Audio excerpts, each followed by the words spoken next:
Hello engineers, this is engineer Abdul Hadi और आप देख रहे हैं इंजीनियरिंग स्किल। आज की वीडियो में हम डिस्कस करेंगे जियो टेक्निकल इंजीनियरिंग रिक्वायरमेंट। जब भी कोई प्रोजेक्ट स्टार्ट करते हैं, कोई स्ट्रक्चर हो, कोई बिल्डिंग हो, उससे पहले हम जियो टेक रिपोर्ट तैयार करते हैं, उसकी जियो टेक्निकल इन्वेस्टिगेशन करते हैं। Saudi Aramco engineering standard A1113 इसका स्टैंडर्ड है। इसमें जो मेन टेस्ट परफॉर्म होता है वो होता है SPT। डिफरेंट इसके मेथड है, डिफरेंट टेस्ट है, वो भी आगे जाके हम डिस्कस करेंगे, लेकिन जो मेन टेस्ट है वो होता है SPT यानी सॉइल पेनिट्रेशन टेस्ट। इसका ASTM है, ASTM D1586। अब हम देखते हैं कि what is Jio technical report, Jio technical investigation होता क्या है। सबसे पहले हम देखते हैं डिफिनीशन, फिर मैं आप लोगों को अपने वर्ड्स में इसको समझाता हूँ। A geotechnical report also known as soil investigation report और subsurface investigation report is a technical document that provide detailed information about soil, rock and groundwater condition at construction site. It is prepared by geotechnical engineer after conducting site investigation and laboratory test. कहते हैं कि जियो technical report को soil investigation report भी कहा जाता है और subsurface investigation भी कहा जाता है। मेन इसका मतलब जियो टेक्निकल इन्वेस्टिगेशन रिपोर्ट का मतलब यह है कि हम एक सॉइल की इन्वेस्टिगेशन करते हैं। हमारे अर्थ में सरफेस में 2 मीटर, 3 मीटर, 4 मीटर के बाद स्टेटा चेंज हो जाता है। जियोटेक्निकल रिपोर्ट से ये भी पता चल जाता है कि हमने कौन सी इस बिल्डिंग को यानी बिल्डिंग में कौन सी फाउंडेशन देनी है, वो आपको जियोटेक्निकल इन्वेस्टिगेशन रिपोर्ट से पता चल जाती है।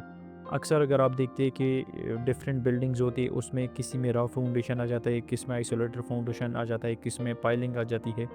वो कहाँ से पता लगता है? वो जियोटेक्निकल रिपोर्ट से पता चल जाता है कि इस एरिया का ये जियोटेक्निकल इन्वेस्टिगेशन हो चुकी है और इस रिपोर्टिंग के मुताबिक हमने इस स्ट्रक्चर को वही फाउंडेशन देनी है। जियोटेक्निकल रिपोर्ट से हमें वाटर की डेप्थ है वो भी पता लग जाता है कि हमारी जो डेप्थ है, वाटर लेवल है, वो भी पता लग जाता है इससे, जियोटेक्निकल इन्वेस्टिगेशन से। मेन जो टेस्ट है वो SPT यानी सॉइल पेनिट्रेशन टेस्ट हम इसमें परफॉर्म करते हैं। इससे जितना मटेरियल यानी जितना सैंपल निकल आ जाता है सैम्पलर से, SPT में जो इक्विपमेंट यूज़ होते हैं वो आगे हम डिस्कस करते हैं। इसमें सैम्पलर से जितना भी मटेरियल यूज़ होता है ना, उसी से हम मज़ीद टेस्ट परफॉर्म कर लेते हैं। यानी मेन टेस्ट हमारा हो गया SPT यानी सॉइल पेनिट्रेशन टेस्ट। उससे जो मटेरियल निकल आ जाता है, जो भी स्टेट आ जा सकता है, वो ग्रेवल आ सकता है, क्ले आ सकती है, सैंड आ सकती है, डिफरेंट स्टेट आ सकता है उसमें हमारे पास।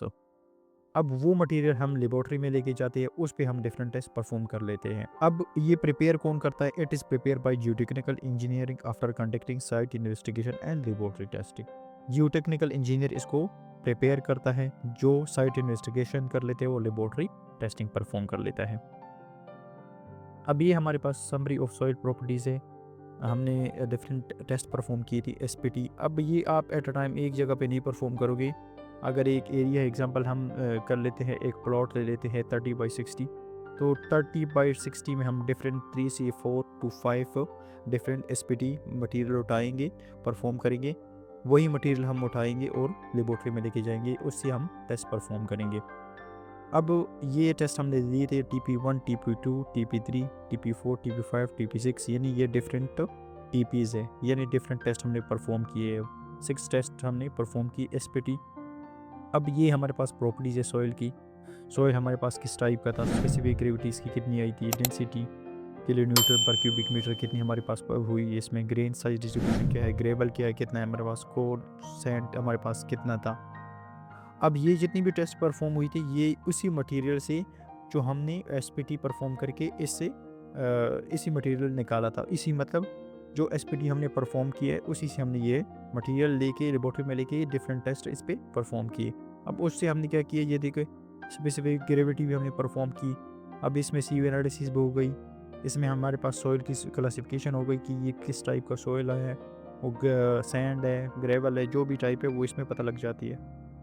शेयर पेरीमीटर हमारे पास कोएशन कितनी है इसमें, एंगल ऑफ इंटरनल फ्रैक्शन। अब ये एंगल ऑफ इंटरनल फ्रैक्शन जो है ना, ये आगे मैं बताता हूँ। ये जब आपका हैमर जो होता है वो लगता है, जितनी हैमर आपके लग जाते हैं, जितनी काउंटिंग होती है, जिस तरह ये 21, 23, 24, 21 जितनी भी आपकी आ जाए ना, वो आपका एंगल ऑफ इंटरनल फ्रैक्शन होता है। ये आगे आपको मैं पिक्चर में दिखाता हूँ SPT के apparatus से। Purpose of geotechnical report. Purpose क्या है जियो टेक्निकल रिपोर्ट का? Assess soil suitability, determine if the soil can support deep propose structure. इसमें यह मतलब है ना कि हमें पता लग जाता है कि ये जो सॉइल है, ये जो स्ट्रटा है, ये हमारे स्ट्रक्चर को सपोर्ट कर सकते हैं कि नहीं। क्या इसकी बियरिंग कैपेसिटी इतनी पॉसिबल है कि इस स्ट्रक्चर की जो लोड है वो इसको बियर कर सकेगा कि नहीं करेगा। Recommended foundation design provide guide on shallow और डीप फाउंडेशन। इसमें हम ये पता चल जाता है कि ये फाउंडेशन की ऑलरेडी मैंने बता दिया आपको कि हम फाउंडेशन भी इससे डिसाइड करते हैं कि हमने कौन सा फाउंडेशन यहाँ इस स्ट्रक्चर को देना है। ये हमें किससे पता लग जाता है? जियो टेक्निकल रिपोर्ट से पता चल जाता है। Identify risk, evaluate potential issues like soil settlement, liquefaction और स्लोप इंस्टेबिलिटी। रिस्क इसमें आइडेंटिफाई हो जाते हैं कि हमारे पास सॉइल की सेटलमेंट हो सकती है कि नहीं हो। कई लिक्विड फॉर्म फ्रैक्शन, लिक्विफिकेशन का मतलब है कोई लिक्विड वगैरह इसमें तो नहीं है, नीचे हमारे पास मॉइस्चर ज़्यादा तो नहीं है, वाटर का लेवल तो हमारे पास ऊपर नहीं है। स्लोप इंस्टेबिलिटी, यानी हमारे पास इधर स्लोप इंस्टेबिलिटी तो नहीं है, कोई स्लोप तो ये स्लोप की जगह तो नहीं है कि हमारे पास कल को ये ऐसी सॉइल वगैरह जो है वो सेटलमेंट हो जाए। Support construction planning, help engineer and constructor make inform decision. Support construction planning यानी प्लानिंग जितनी भी हमारे पास टीम होती है, जो मैनेजमेंट टीम होती है उसको भी सपोर्ट कर लेती है, ताकि कोई भी डिसीजन हम ले लें वो इससे इन्फॉर्म हो जाए।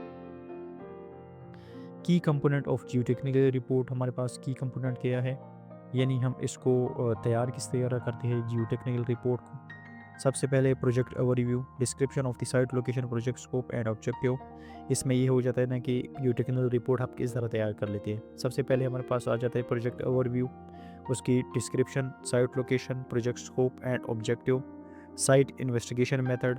अब इन्वेस्टिगेशन के डिफरेंट मेथड है, CPT भी इसको कहते हैं, यानी कोन पेनिट्रेशन टेस्ट है, ये भी इसका मेथड है, SPT भी इसका मेथड है, और भी डिफरेंट इसके मेथड है, लेकिन ज़्यादातर जो यूज़ होना है वो सॉइल पेनिट्रेशन टेस्ट यूज़ होता है। Soil and rock description, classification of soil, clay, sand, gravel and rock properties. अब ये सॉइल जब हम तैयार करते हैं जियो टेक्निकल रिपोर्ट, तो जो हमारे पास रिजल्ट आ जाए ना सॉइल एंड रॉक्स की, यानी उधर क्लासिफिकेशन जब सॉइल की हो जाएगी, ये हमारे पास कौन सी है, क्ले है, सैंड है, ग्रेवल है, जो भी है हमारे पास वो प्रॉपर्टीज़ आपने डिफाइन करनी है ये जियो टेक्निकल रिपोर्ट में। नेक्स्ट हमारे पास है ग्राउंड कंडीशन, इसमें depth of water table and potential impact on construction. इसमें हमें डेप्थ ऑफ वाटर का भी पता लग जाता है कि हमारा इस लेवल पे वाटर क्या लेवल है। Laboratory test result include moisture content, shear strength, permeability and compaction test. इसका मतलब है कि लेबोरेटरी में जितनी भी हमारे पास टेस्टिंग परफॉर्म हो जाती है वो हमने इसमें इंक्लूड करनी है। Foundation recommendation, suggest shallow footing graph और deep pile caisson foundation based on soil strength, हमने इससे रिकमेंड करना है। अब ये हमें कौन रिकमेंड करेगा? जिसने जो जियोटेक्निकल इंजीनियर होता है ना, जो स्ट्रक्चर इंजीनियर होता है, उसने जितनी भी फाउंडेशन अगर देनी है ना, तो जिस तरह raft foundation, mat foundation, isolation foundation, pile foundation, ये जियोटेक्निकल रिपोर्ट के मुताबिक बनती है। Slope stability and earth retention, evaluate if slope are stable and suggest retaining structure if needed. अच्छा, इसका ये मतलब है ना कि अगर इन केस स्लोप हमारे पास स्टेबल है, अगर इन केस स्टेबल नहीं है, तो हम क्या करेंगे, वहाँ रिटेनिंग स्ट्रक्चर बनाएंगे। जिस तरह हम रिटेनिंग वॉल बनाते हैं, या फिर हमारे पास जो हंच वॉल बनती है अक्सर सपोर्ट देने के लिए। Seismic analysis, assess the site response to earthquake including liquefaction risk. इसमें ये पता चल जाता है कि यानी जिस तरह ज़लज़ला वगैरह आता है, अगर इनकी अर्थक्वेक आ जाए कल को, हमारे पास सेटलमेंट या ऐसी कोई रिस्क आइडेंटिफाई हो जाती है, वो भी आपने यहाँ पे मेंशन करना है। Ground improvement technique, propose method like soil stabilization, compaction और grouting for soil condition are weak. Ground improvement technique हमें इसमें पता चल जाता है कि अगर इन केस हमारे पास लूज़ सॉइल है हमारे पास, तो हमने उसको किस तरह एक स्ट्रॉन्ग लूज़ या स्टेबल स्ट्रक्चर सॉइल बनानी है, वो भी आपने टेक्निक डिफ़ाइन करनी है। कंक्लूजन एंड रिकमेंडेशन, कंक्लूजन का मतलब है कि आपने क्या सजेशन देना है। अब ये जो सजेशन देने हैं किसने देने हैं? जियो टेक्निकल की जो टीम है उसने देनी है। अब हम बात करते हैं अरामको पे, इसका जो प्रोसीजर है, कंट्रैक्टर प्रोसीजर है इन अरामको, ये हमारे पास सऊदी अरामको इंजीनियरिंग स्टैंडर्ड 1113 के मुताबिक है। 5.2.1 इसका चैप्टर है। The geotechnical investigation must be conducted by contractor और industrial development unit list of Aramco approved independent civil testing laboratories with specific approval in the geotechnical category. अब इसमें ये बताया गया ना कि जियो टेक्निकल इंस्टीट्यूशन साइट पे जिस कंट्रैक्टर ने परफॉर्म करना है वो आरामको के लिस्ट अप्रूव लिस्ट में होना चाहिए। जिस लेबॉर्ट्री से ये टेस्टिंग करेंगे वो लिस्ट में वो भी लेबॉर्ट्री भी अप्रूव होनी चाहिए। और इसमें जितनी भी अप्रूवल जियो टेक्निकल की कैटेगरी है वो आरामको से अप्रूव होनी चाहिए। SPT soil penetration test ASTM D1586 chapter हमारे पास है 6.4.1.2 and all borehole standard penetration tests are to be performed in soil at the depth of 0.15, 0.75, 1.5, 2.2 and at 1.5 meter interval thereafter, and at changes in the soil strata. If the soil is cohesive, then undisturbed thin wall sample shall be obtained. Double tube core barrel shall be used for rock coring. इसमें ये बताया ना कि आपने हर 1.5 metre interval पे क्या करना है, सॉइल को उठाना है, सैंपल को उठाना है।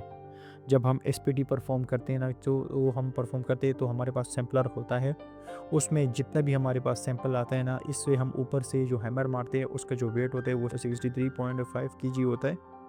वो जब तक हम इसको ऊपर से मोल्डिंग की तरह मारते हैं ना तो 1.5 एवरी इंटरवल पे हमने क्या करना है, इस पे अनडिस्टर्ब सॉइल उठाना है। यानी सैम्पलर से हम अनडिस्टर्ब से उसको डिस्टर्ब नहीं करेंगे, जो सॉइल सैंपल हमने उठाना है वो अनडिस्टर्ब होना चाहिए। Cone penetration test the test shall be conducted at the minimum of 0.75 metre interval to depth of 10 metre.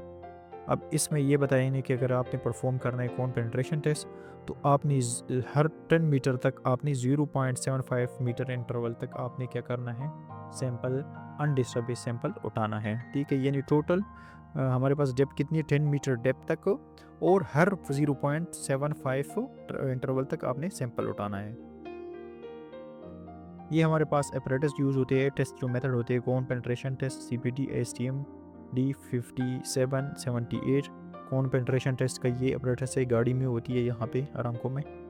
तो ये इसके जो अपरेटस होते हैं वो यूज़ होते हैं। स्टैंडर्ड पेनिट्रेशन टेस्ट के हमारे पास अपरेटस है ये यूज़ होता है। अब ये जो हमारे पास हैमर होता है ना इसका जो वेट होता है ना ये 63.5 kg ड्रॉप हैमर है, यानी इसका जो वेट है ये आप यहाँ से परफॉर्म करोगे ना। और इंटरवल की जो बात हो रही है वो यहाँ से लेकर यहाँ तक आपकी ये एग्जांपल 10 मीटर है और 1.5 मीटर एवरी इंटरवल का मतलब है ना कि 1.5 एवरी इंटरवल पे आपने सैंपल कलेक्ट करना है। अब इसमें ये होता है ना कि इस पे यहाँ पे आपका हर मीटर पे ना आपका स्टेटस चेंज हो सकता है। यहाँ इस मीटर पे आपका अलग स्टेट आएगा, यहाँ फिर अलग 2 मीटर के बाद आप यानी 2 मीटर के बाद आपका अलग स्टेटस चेंज हो जाएगा, फिर फर्दर आपका मज़ीद यहाँ पे अलग स्टेटा होगा, ये स्टेटा चेंज हो जाता है। अब यहाँ पे एक जो वर्ड यूज़ हुआ था ऊपर जो मैंने बताया ना एंगल ऑफ इंटरनल फ्रैक्शन, वो ये होता है ना कि आपने जितनी यहाँ पे ब्लोज लगानी ऊपर से ना उतनी ही आपकी ये एंगल ऑफ इंटरनल जितना ये नीचे जाएगा ना वो एंगल ऑफ इंटरसेक्शन आपकी वही होंगी, और इसको N नंबर भी कहा जाता है, ड्रिल रोड N नंबर। ठीक है, ये जो आपने ऊपर से मारना इसको N नंबर भी कहा जाता है। तो सॉइल पेनिट्रेशन टेस्ट का जो ASTM में D1586 है, need correct preference energy efficient of the 60%। ये डिफरेंट आपके अपरेटस हो सकते हैं, स्टेटा पे डिपेंड कर सकते हैं ना कि आपका स्टेटा किसके मुताबिक है। अगर रॉक हार्ड आ जाए ना तो उसमें बहुत हार्ड हो जाता है आपका जो सॉइल पेनिट्रेशन टेस्ट परफॉर्म करना बहुत हार्ड हो जाता है, क्योंकि वहाँ पे आपका स्टेटा का पता नहीं चलता और हैमर आपका वहाँ काम नहीं करता। ठीक है, तो ये थे Saudi Aramco engineering standard A113 यानी ज्योटेक्निकल इंस्पेक्शन रिपोर्ट किस तरह होता है, क्या होता है ज्योटेक्निकल। इसमें किसी भी रिलेटेड क्वेश्चन है तो आप कमेंट सेक्शन में पूछ सकते हैं। Thank you.